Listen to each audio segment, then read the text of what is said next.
What's up, YouTube? Welcome to the pregame show. Yeah, Sixers play Chicago tonight, man. We've had a bunch of stuff happen throughout the day. Shams reported that Sixers and Embiid are going in a different direction with this knee rehabilitation or whatever they doing with it. Man, I heard on the Believe in 76ers podcast. I heard Eric Snow talk about that he had a similar knee surgery at the end of his career, and it kind of like and forced him to retire.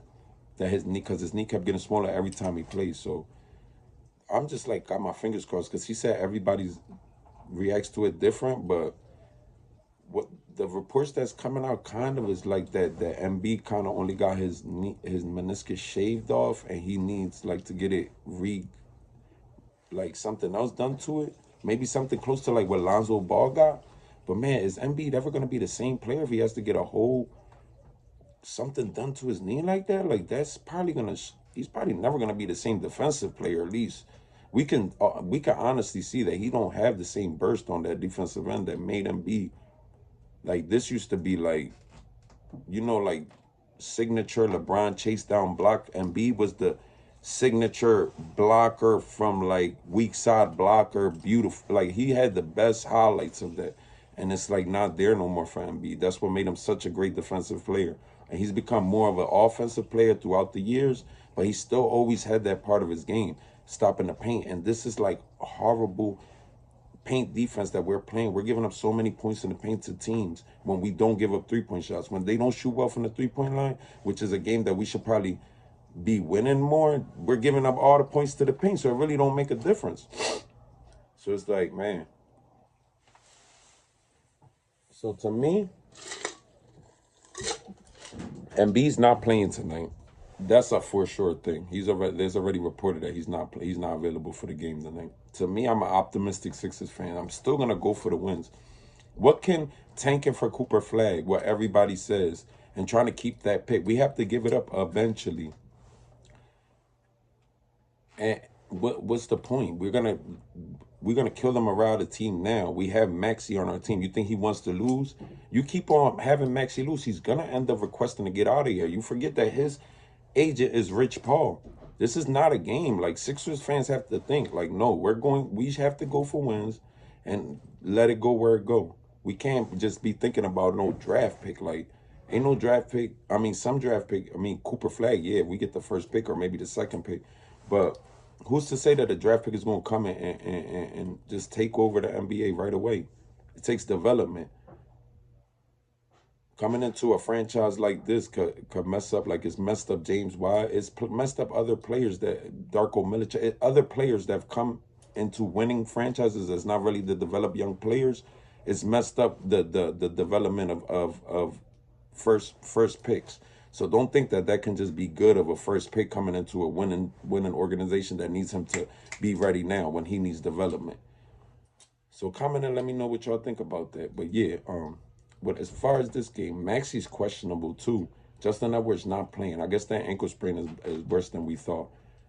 Maxi is looking like a game time decision, but hopefully he plays, man, and hopefully we start getting a streak going. We got 26 games left, so it's not over till it's over.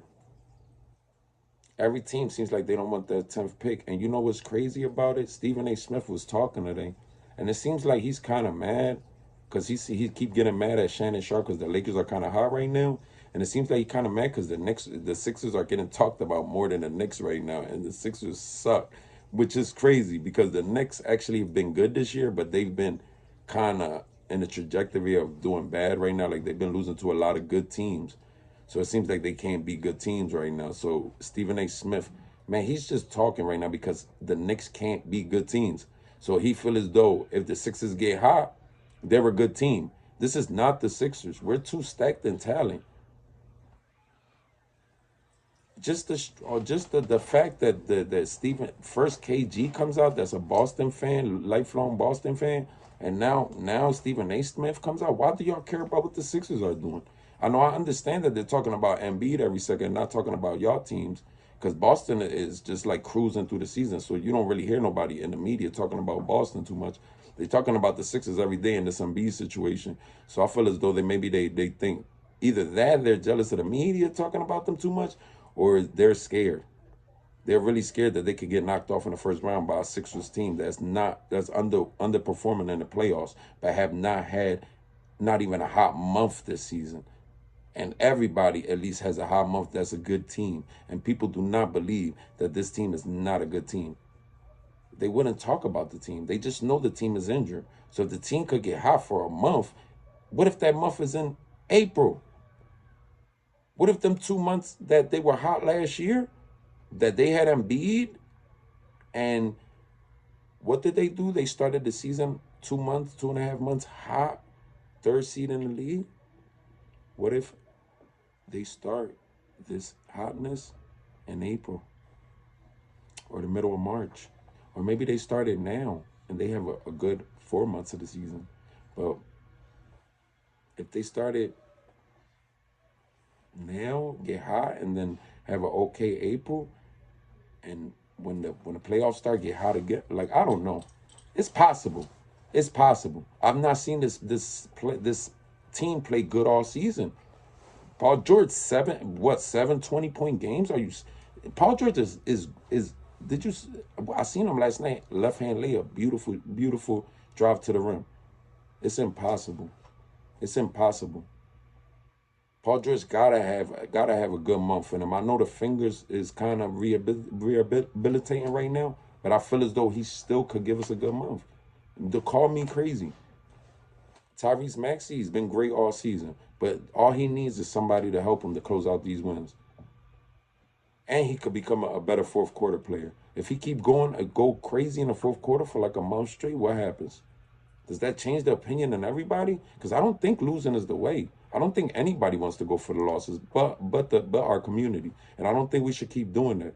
I don't think the Sixers community should keep rooting for losses, because what really is this rookie gonna do on this team? I mean, sorry, I don't want to sound like Darius Miles when he said that about LeBron James, but come on, man, this could really is one. LeBron James is one in a million basketball players that played in the league, that came in the league with that type of expectations, and really took it on and did it. How many didn't come in the league and go to a great team and they will contribute a little bit to a championship team? That competition is so high they can't do it. They got to start at least competing with the lower teams and putting up dumb numbers against bad teams, then grow into the player that puts numbers up against good teams. This is how basically every NBA player is, unless like you're super special. Them special players really put it up against good teams, but sometimes they also put great numbers up against bad teams and then come in and do some good numbers against good teams and some bad games until they develop into a super clutch player. It happens. So for this game tonight, my keys to the game I'm going for the win. You know, Chicago. We play Chicago at home. I'm going for the win, man. I'm a Sixers fan. We gonna keep trying to win and keep trying to push for this 10th seed, 9th seed, whatever we got to do. Keys to the game: offensive rebounding, defending the 3-point shot, and limiting turnovers and fast break points. That's what I feel. Really, the rebounder, but this team Chicago only averages 10 offensive rebounds a game. So maybe it's not going to be that bad of an offensive rebounding game. But we know that if they miss, we got to try to rebound the misses so they don't get second opportunities at it. Like, this is how we just lost a game. So just think about that. So, yeah, I got this game maybe. Yeah, the Sixers a 112 to 104 victory. It's going to be like an okay close game. But it's cool. We going for wins. We going for this 10th seed. And that's that. Like, Embiid's not playing tonight, but we hope that it's just a resting game, hopefully. But even if not, what can we, man, we still got to keep the morale of the team up. We got young players that we want to build on. This is going to be a good thing for us, man. Trust me. But yeah, I'm going to see you after the first half.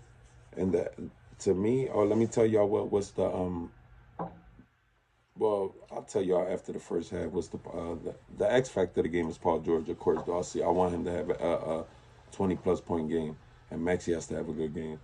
And let's say like Yabusele has to have a good game. because Embiid is not playing. So hopefully one of them play good. And I want to see what Dembona do too, protecting that rim. Come on, man. We got to get some type of. Don't let people do up layup lines to the rim. Like, that's not good. But yeah, I'll see you after the first half and enjoy the game, man. Sixers in Chicago. I got us with the dub. Let's go Sixers.